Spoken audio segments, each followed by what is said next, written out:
Good morning and welcome to Farm Factor on Ag AM in Kansas. I'm your host, Conrad Capus. Heat is an issue for the dairy industry as well as the dairy market with rising summer temperatures. Today on Farm Factor, we explore summer dairy challenges for consumers and producers, providing the latest production and economic information about the industry and the researchers at Kansas State behind the information. Stay tuned.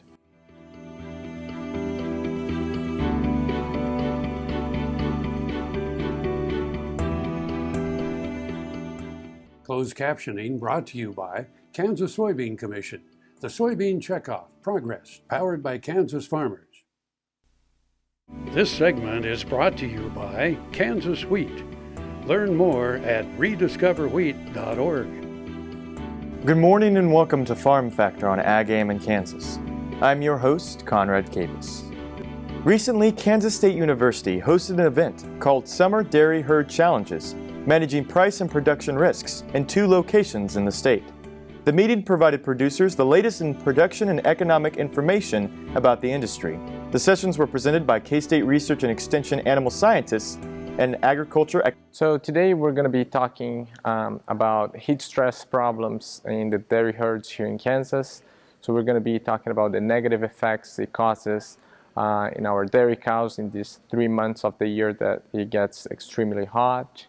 We're going to be talking about some carryover effects. So it's not only that we're not being able to generate pregnancies during the summer and decrease production of these cows, but also this delay in generating the pregnancies that's going to be basically causing a calving pattern, and this can result in other problems. Dr. Luis Mendoza has worked in the private practice that specialized in reproductive management and technologies, providing services to clients across various states of Brazil and Bolivia. His current roles and responsibilities at Kansas State include development of an extension and research program addressing issues facing Kansas and the U.S. dairy industry. So I collected data from Kansas herds. I collected data from DHIA, so Dairy Herd Improvement Association, just in regard to the reproductive performance of the cows of here from Kansas herds. And I'll be demonstrating how heat detection is affected during the summer. And the heat detection performance of these cows is not as bad as we previously assumed. So it's something that we can maintain heat detection of these cows being a little bit more aggressive to maintain acceptable numbers in reproductive performance. Another aspect that we're going to be talking about is basically using the artificial insemination during the summer compared to natural service. It's widespread in our industry, but it's based on a survey that we did last year. We have a significant amount of producers using natural service, which we should try to get away from the summer because it really is going to be affecting the conception of our cows. The dairy research Dr. Luis Mendoza has worked on with Kansas State University could provide producers with information related to immune function, health, heat abatement, and reproductive management of dairy cattle. This is basically research done back in 1985, so it's not new research, but it's really trying to get back to the management practices that we should be focusing during the summer, or a few strategies to try to improve the reproductive performance. So it's basically demonstrating that the negative effects of heat stress in the bull is going to be affecting the sperm quality. It is difficult for a dairy cow in a hot environment to meet her full potential for either milk yield or fertility. The psychological adjustments the cow makes to prevent body temperatures from rising during heat stress help prevent death from heat stroke, but also reduce productivity. So a few things that we have to take in consideration is heat abatement strategies. And it's quite interesting to see the dairy producers, how they make the investment. Of course, there need to be a return on investment when we're thinking about using some heat abatement strategies. And these dairy producers, they're not only trying to get more return whenever they're using this investment, but they're also trying to do the best what's for the cow. So really trying to provide what's the best ambient for these cows, and I see here in the dairy herds.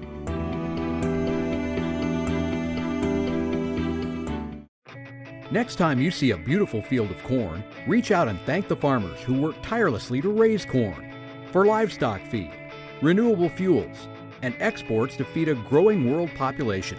The farmers on the Kansas Corn Commission work for Kansas Corn with grower-funded checkoff dollars that support foreign and domestic market development, research, promotion, and education to expand opportunities for Kansas farmers. To learn more, visit kscorn.com. Tallgrass Commodities offers producers bulk commodities at a reasonable price with reliable service throughout the whole Midwest. To find out more about Tallgrass Commodities, visit tallgrass.us or call 785-494-8484. Watch Ag AM in Kansas online at agaminkansas.com. This segment is brought to you by the Kansas Soybean Commission. The Soybean Checkoff. Progress powered by Kansas farmers. Good morning and welcome back to Farm Factor. In this segment, we focus on the 2014 Farm Bill recent addition of a new dairy safety net program known as the Dairy Margin Protection Program, or MPP. The Margin Protection Program provides dairy producers with payments when dairy margins are below the margin coverage levels the producer chooses each year. Well, the Dairy Margin Protection Program is a program that came out from the 2014 Farm Bill.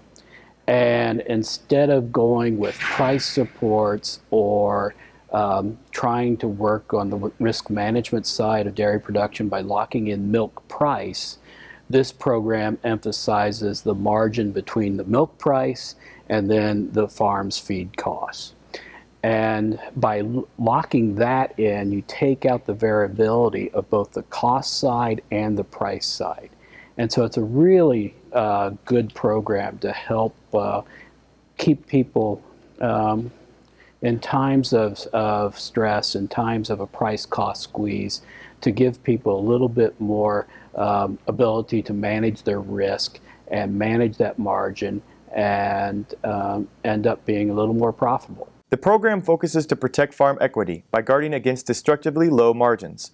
These aspects of the program vary between dairy farmers. The key thing for Kansas farmers to understand on this, Kansas dairy farmers to understand about this, is that really the right level of protection depends on their farm and on their ability to accept risk.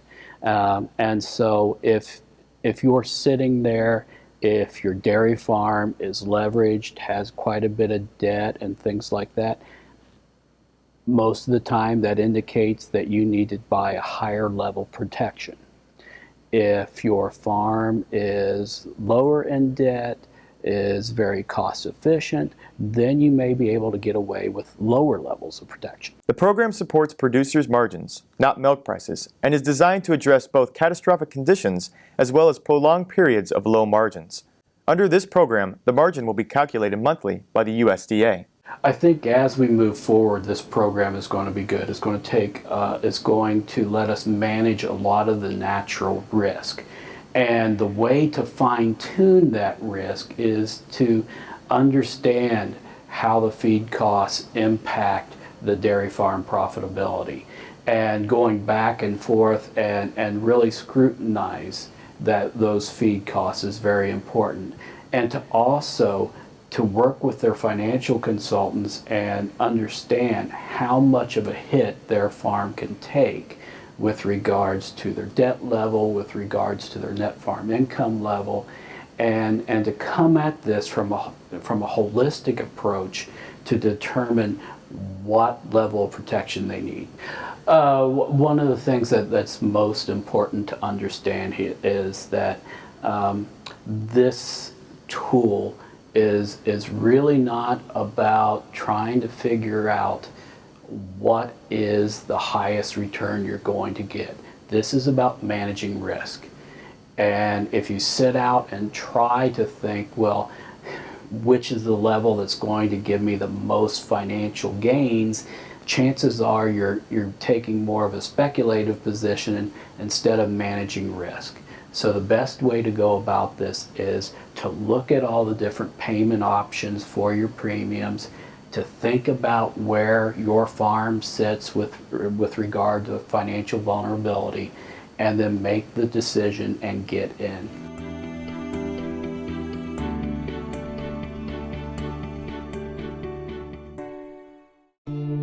I will take action against herbicide-resistant weeds. I will know my weeds, and I will stop them before they go to seed. I will do whatever it takes to give my crops the upper hand, and I will use multiple herbicide sites of action because every action counts. I will take action, this time for all time.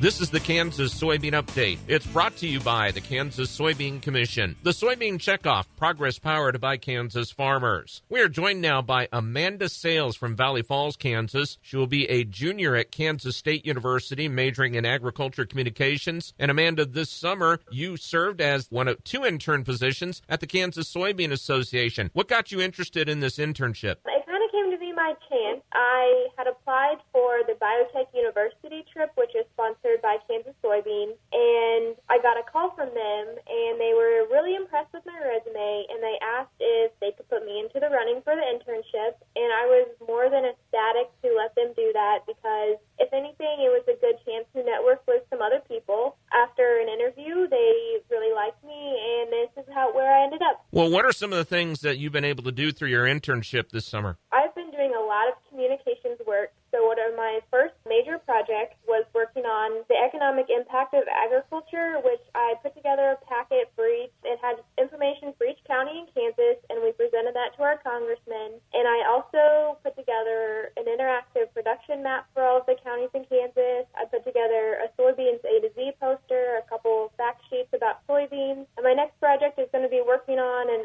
display for the International Grains Program building in Manhattan. You also had a chance to go to Washington, D.C.? That's right. When we went and visited with them, that was my main point, was to tell them about that and show them what I had done and let them use that as a nice reference point. And we were up there for the National Biodiesel Board meeting, so we got to sit in on that too. And it was a really great experience to see some of our congressmen. And did you get a chance to travel in some areas of the state too? Recently, we just went down to Southeast Kansas for the 4-State Farm Show in Pittsburgh, and we had a corporate tour with that. So we met with our association board directors and our commissioners, and we toured around some parts of the state. Amanda, what's in the future for you majoring in ag communications and once you complete your schooling at Kansas State? Right now, within 10 years, I want to have my own business up and running, doing mostly graphic design work, some freelance writing, and that kind of work for ag companies, and even stepping outside the bounds of agriculture. And right after college, I'm looking for a great communications job somewhere. That is Amanda Sales from Valley Falls. She'll be a junior at Kansas State, majoring in ag communications, and she also serves as one of the interns at the Kansas Soybean Association this summer. This has been the Kansas Soybean Update. It's brought to you by the Kansas Soybean Commission. The Soybean Checkoff, progress powered by Kansas farmers. Learn more at kansassoybeans.org.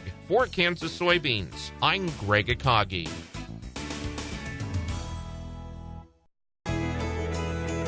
Biodiesel made from sustainable resources is diversifying our fuel supply.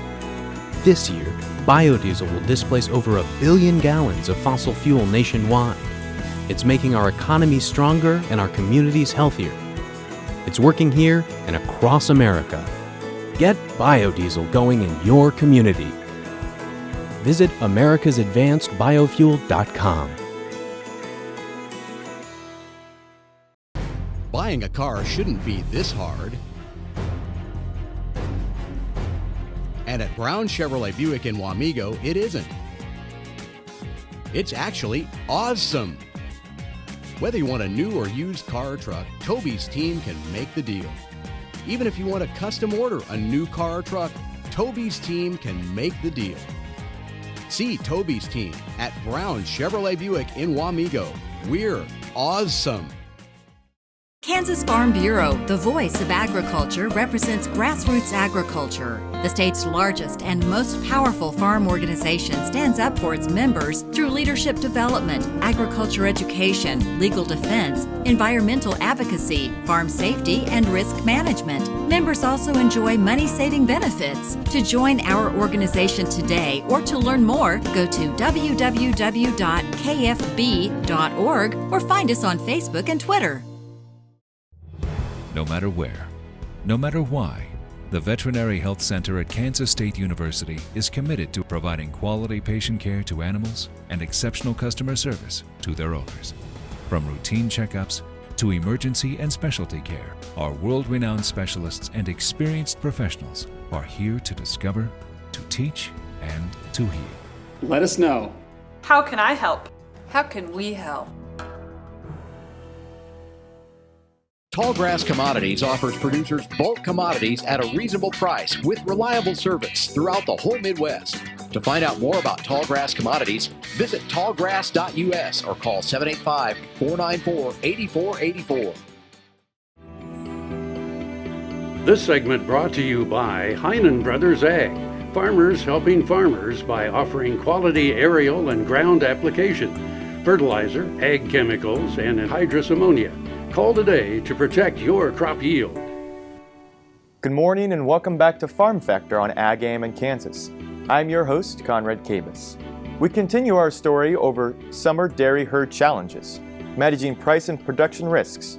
One of the doctors at the event recently presented a topic at a meeting over summer dairy challenges and improving transition and post-feed performance with feed additives. So this afternoon we're going to be talking about some feed additives that we might use in animals that are dairy cattle that are just pre-calving, like 21 days prior to calving, and then also just right after they do calve.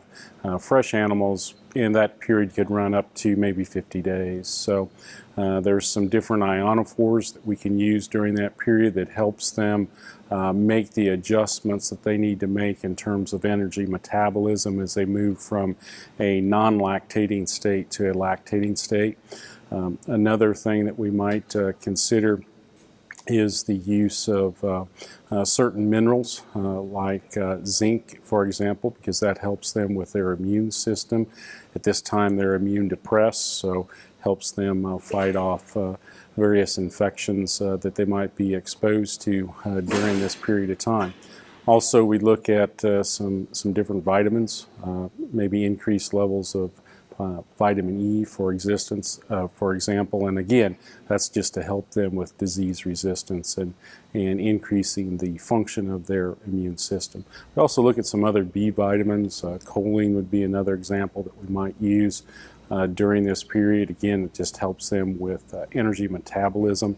Niacin, also a B vitamin, would fall into that too. So be something that we could use to help them again in this transition. Presenters discussed how cows can actually feel heat stress as a function of both temperature and humidity. When animals are heat stressed, as they decrease intake, and a decrease in intake during this critical phase of production actually has some very major effects on the lactation that's coming up, as well as her ability to conceive again and have another calf. So some of these feed additives, when we talk about things like trying to improve their energy metabolism or improve their immune system, it actually allows them to stay on feed, and as a result of that, be able to come through this transition period much better.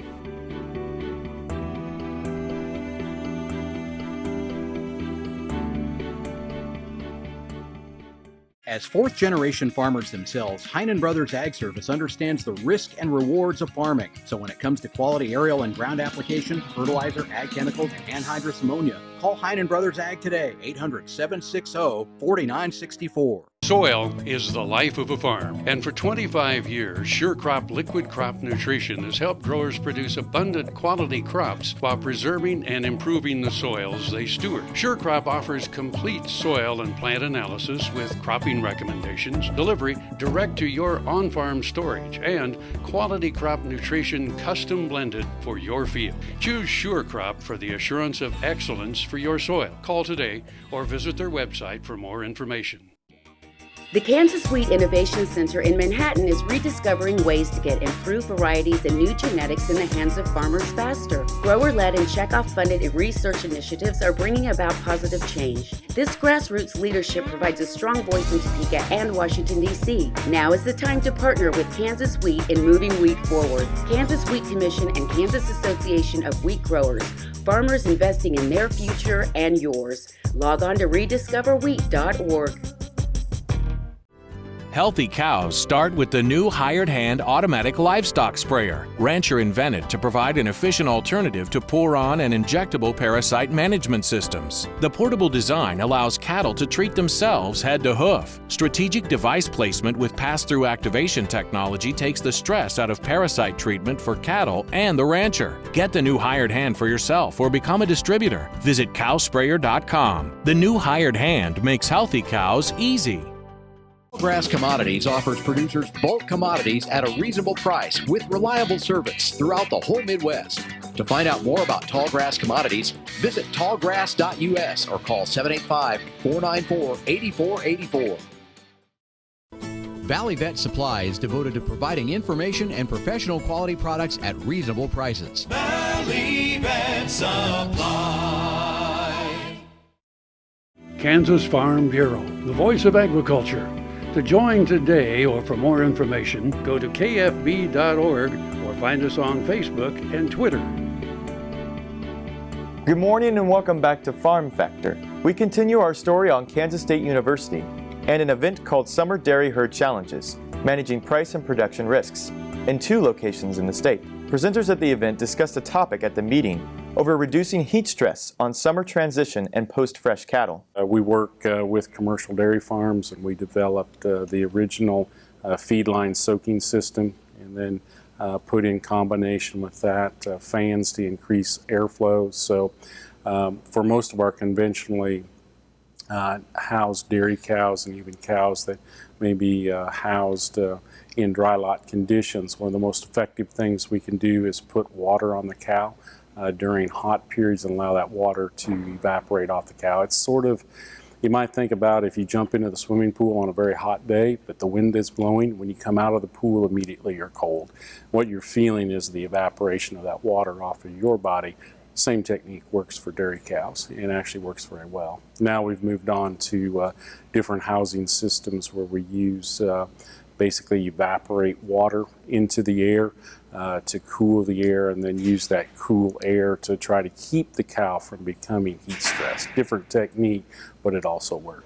So I think really some keys to keeping the cow cool and cooling cows, some things we need to consider. Well, one would be that we need to put water on the cow.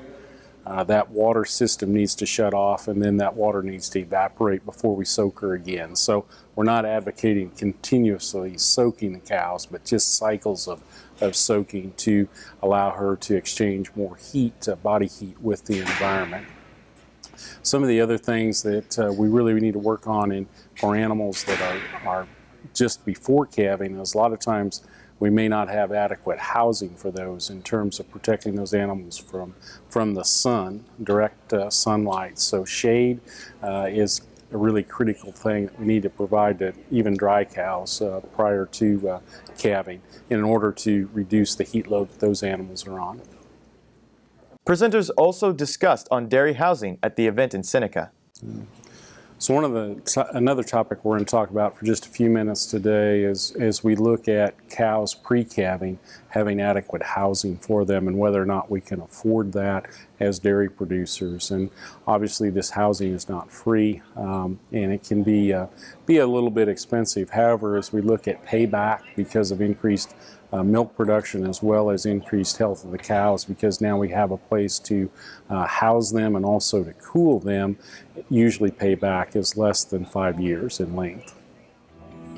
Thank you for watching Farm Factor here today on Ag AM in Kansas.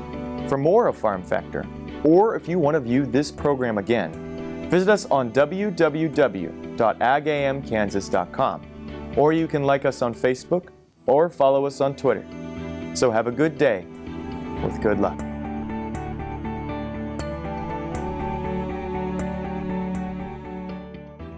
Closed captioning brought to you by Kansas Soybean Commission. The Soybean Checkoff Progress, powered by Kansas farmers.